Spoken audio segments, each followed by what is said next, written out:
We're going to look at the slide deck. You're Barbara, right? My name's Latonya Warren. Oh, you're Latonya. Okay. Thank you, Latonya. Yep. So good morning, Chair and members of the Commission. Thank you for the opportunity to speak today. My name is Latonya Warren. I am CEO and founder of Armentia LLC, a federally certified, SWAM certified, and veteran-owned certified cannabis research, development, and education company. We teach the course required to work at cannabis dispensaries, alongside our partners at Roanoke College, the first and only college to recognize cannabis bachelor degrees in the state of Virginia.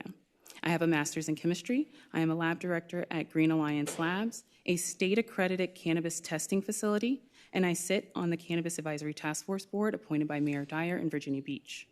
I'm here on behalf of the Cannabis Small Business Association, or the CSBA, as the Research and Education Chair. The CSBA's mission is to ensure that Virginia establishes a cannabis retail framework that is science-based, equitable, and small business friendly. We believe Virginia can have a system that protects public health, reduces illicit sales, and creates economic opportunity, particularly for small businesses and entrepreneurs. I think I'm doing it right? Awesome. The CSBA is a vital organization that champions the diverse interest of small businesses within the emerging cannabis industry.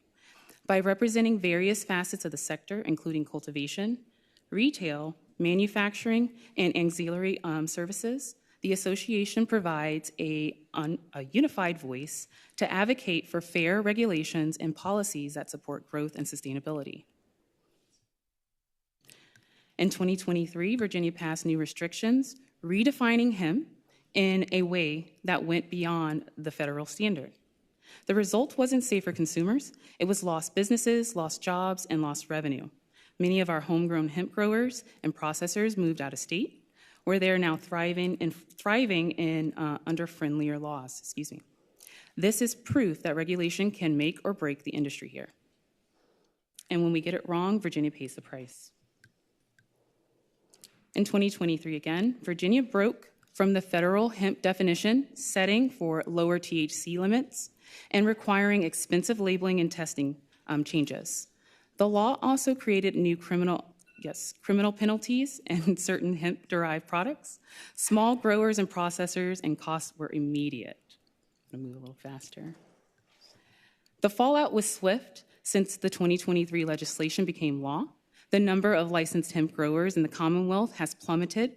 Once a thriving industry of around 1,200 growers is at its peak in 2019, that number has dropped to fewer than 200 and an alarming decline. Similarly, there were 191 hemp processors to conduct businesses in the Commonwealth in 2019. There are now 39 such processors in 2025. Cannabis retail is more than revenue. It's an engine for jobs and entrepreneurship. The JLARC projects up to 18,000 jobs, many at the entry to mid-skill level. But whether those jobs are local small businesses or get consolidated by a handful of national operators depends on the structure this commission recommends. So you may be wondering, why are we talking about hemp? Well, here's the fact that often gets lost. Hemp and marijuana are the same plant species, Cannabis sativa. The only difference in law is the THC concentration. Hemp is 0.3% THC or less. Marijuana is more than 0.3%. That means our hemp growers and processors already have the skills, infrastructure, and regulatory experience to operate under cannabis retail. They're not newcomers. They're already cannabis businesses under lower THC rule. Think beer and wine versus liquor. In normal business environments, 65.3% of U.S. small businesses are profitable. Enter the marijuana industry and only 27% are profitable. For those companies that are profitable, due to the fact that marijuana is still federally illegal, tax code prevents typical businesses' expenses from being deducted, creating an average effective federal tax rate of 52.5%. If we follow current models across the country, we'll be setting Virginia up for Virginia businesses for failure. Virginia's retail cannabis market could open up as soon as next year. That's why we're here. If we ignore the lessons from 2023 and what's happening around the country, that same thing will happen in Virginia.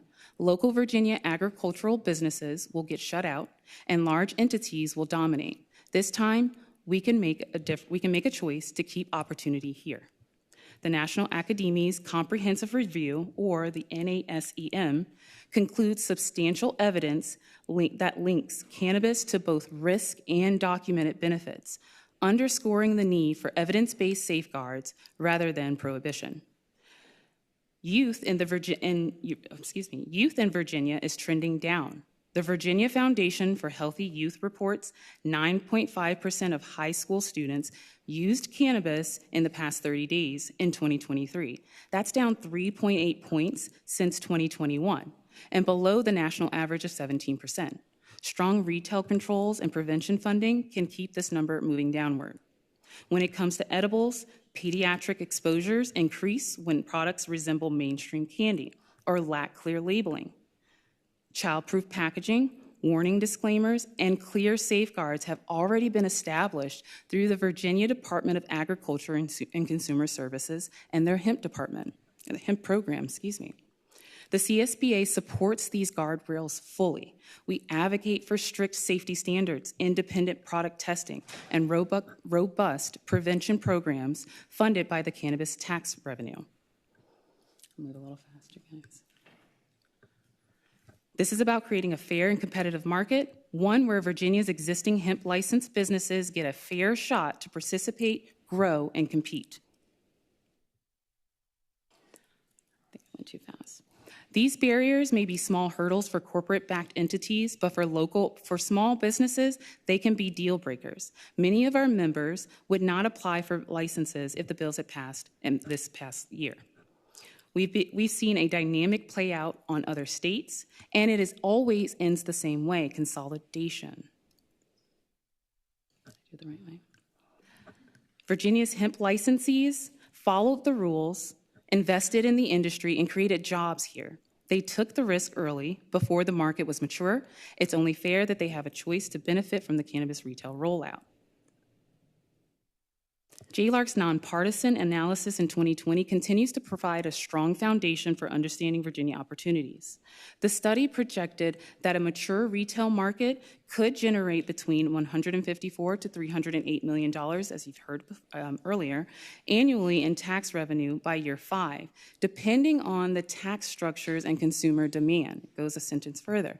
It also estimated the full implementation would take approximately 2 to 2.5 years from the time legislation is enacted.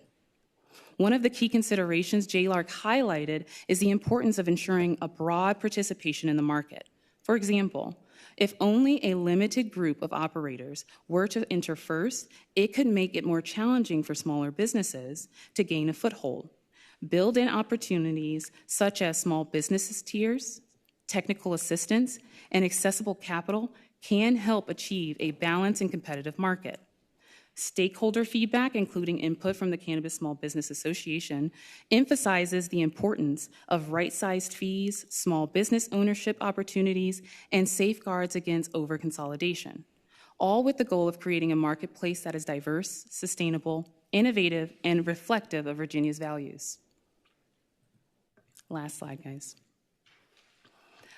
Our approach is simple. Open the door as wide as possible for Virginia small businesses while keeping the market safe, regulated, and competitive. First and foremost, we want to protect the federal legal hemp industry. We adamantly oppose any further regression on the definition of hemp and insist that hemp has a sustainable lane alongside growing cannabis industry. Second, we keep an application fees accessible, not to exceed more than $2,500 for retail and $10,000 for all licensing categories. Instead of requiring massive upfront capital requirements, which only big corporations can meet, we should consider replacing excessive fees with mandatory compliance and business training through education. That way, operators are prepared to follow the law and run sustainable businesses. Third, we need to increase our license caps on cultivation and canopy sizes. The current proposed caps and canopy restrictions handpicks winners and losers. severely limiting access for all micro businesses and stifling the ability for outdoor farmers to meet raw material demand. Many of these caps are based on smokable flower demand and don't account for raw material inputs necessary to make products such as vapes, edibles, biofuels, aviation fuels, and ratioed products that meet healthcare standards. We also need to reduce operational cost by cutting excessive requirements that don't add safety but add expense. For example, overly burdensome security mandates. Finally, to give small operators a fighting chance, we propose creating a small business startup fund available only to licensed winners to cover initial capital needs and facility build-outs.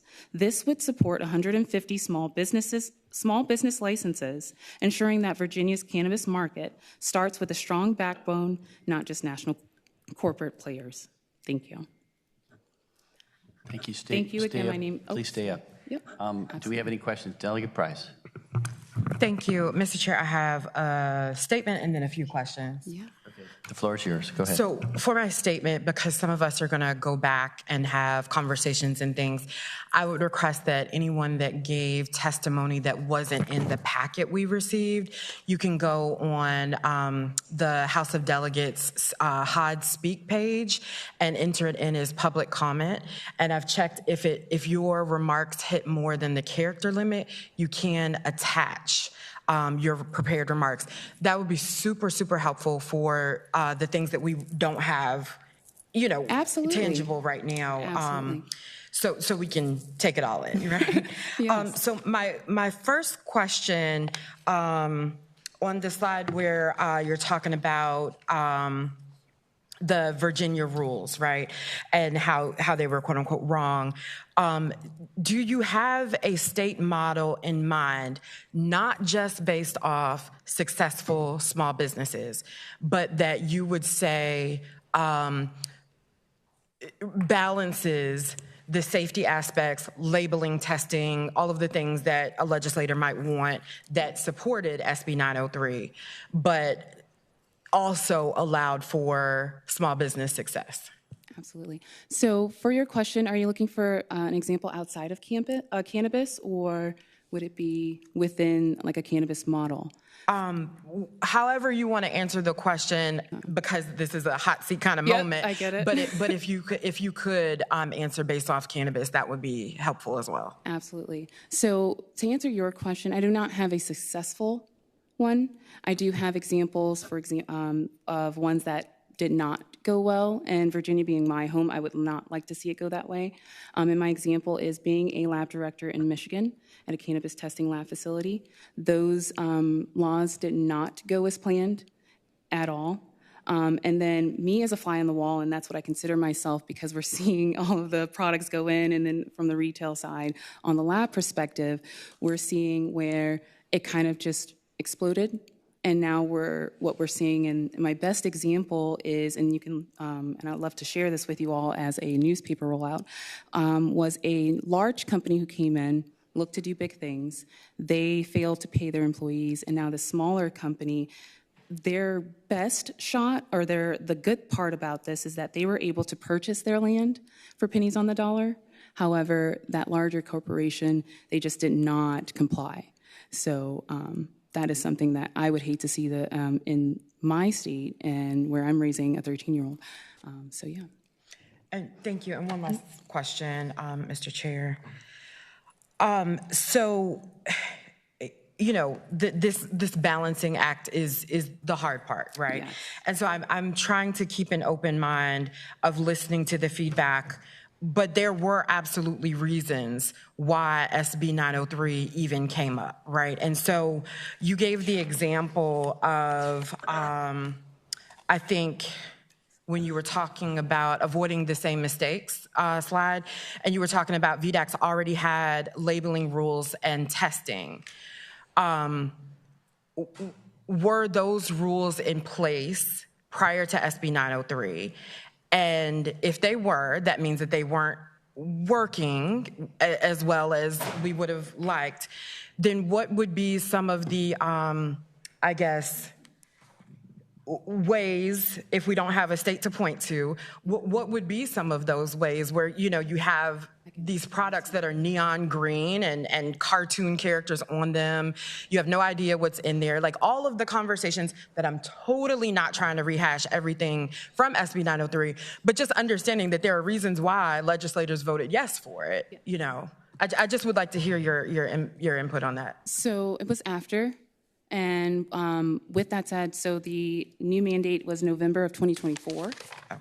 And I'd like to just point out that that point is, hey, there are folks working in the background that are getting all of those small businesses that are working under lower THC rules as of almost a year now, and that they should be considered. So not saying that that should not have passed at all. That is not the intent there. It is almost on the same playing field as when the medical industry did come into play. They've had this time to get things in order. So has the lower THC companies.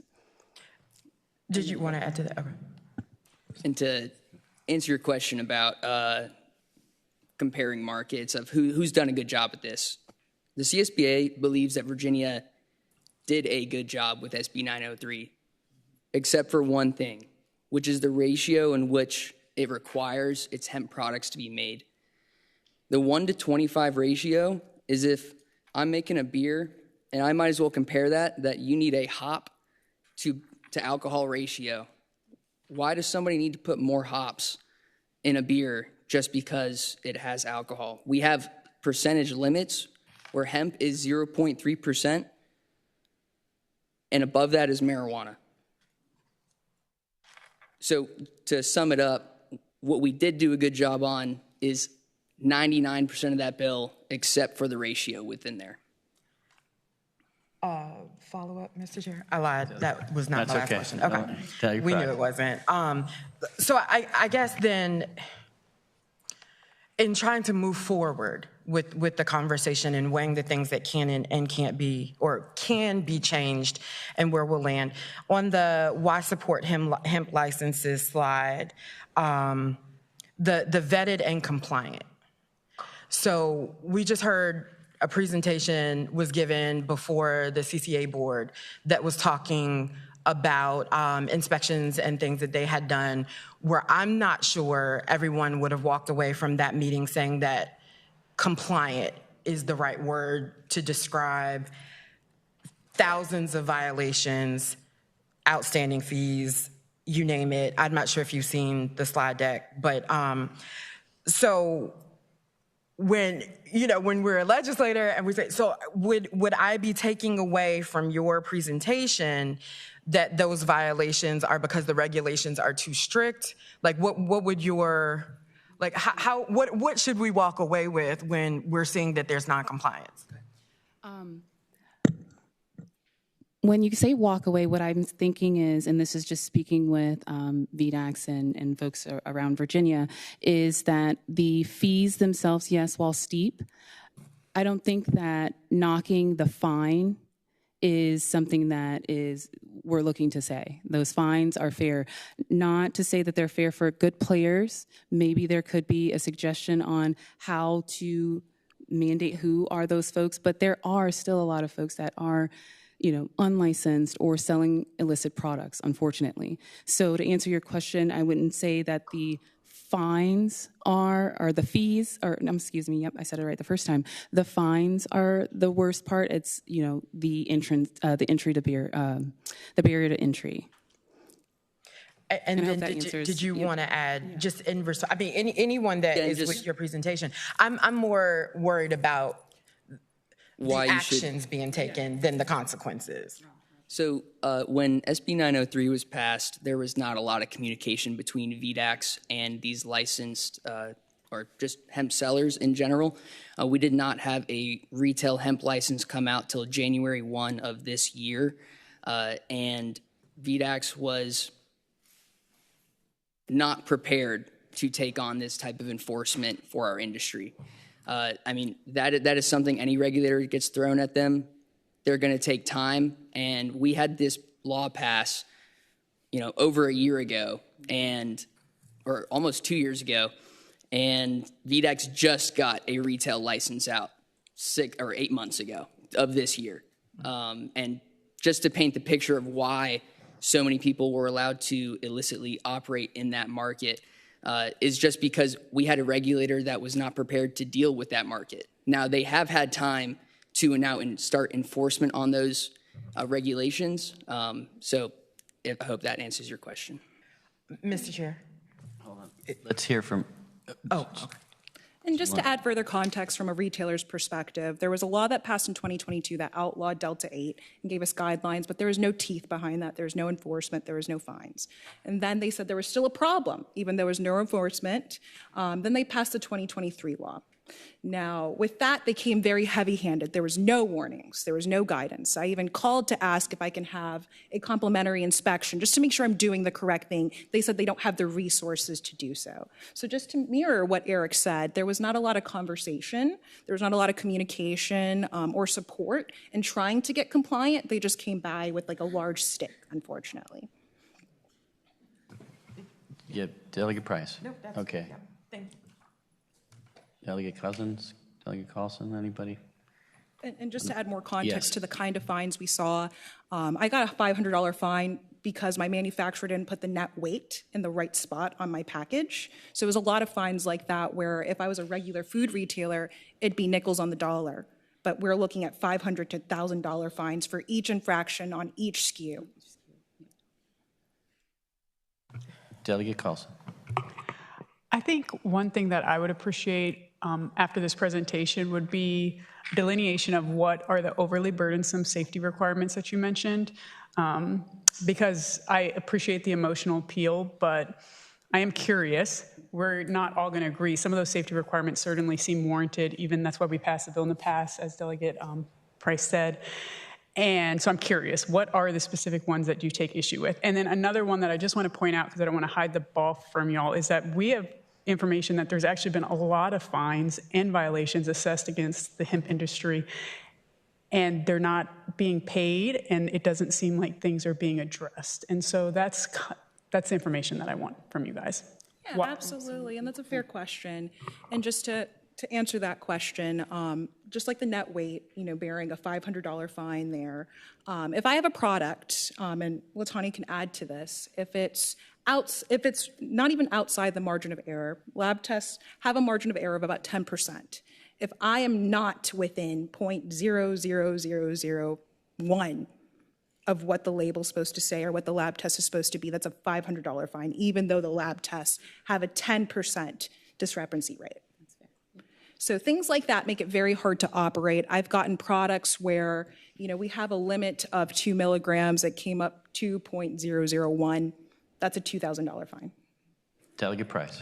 Thank you. And I think Delegate Carlson's request is kind of getting to what I'm looking for. Like, there are reports that there have been mold in products, right? So to me, not having mold in products is not an overly burdensome request, right?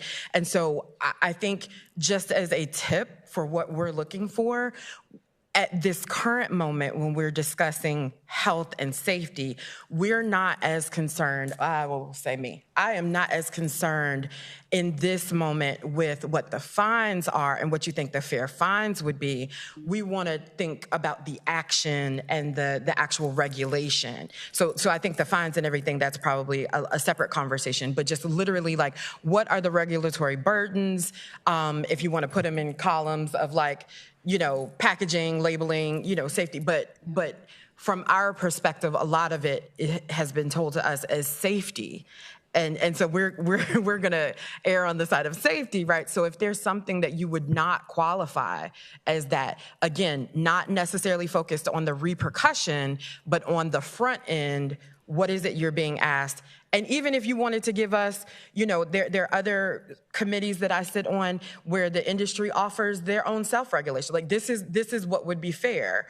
So I definitely appreciate the answers, because I think I was hearing more of y'all didn't like all of SB 903. So I'm glad we talked, glad we chatted. But I think that would be important information, specifically what the delegate asked for.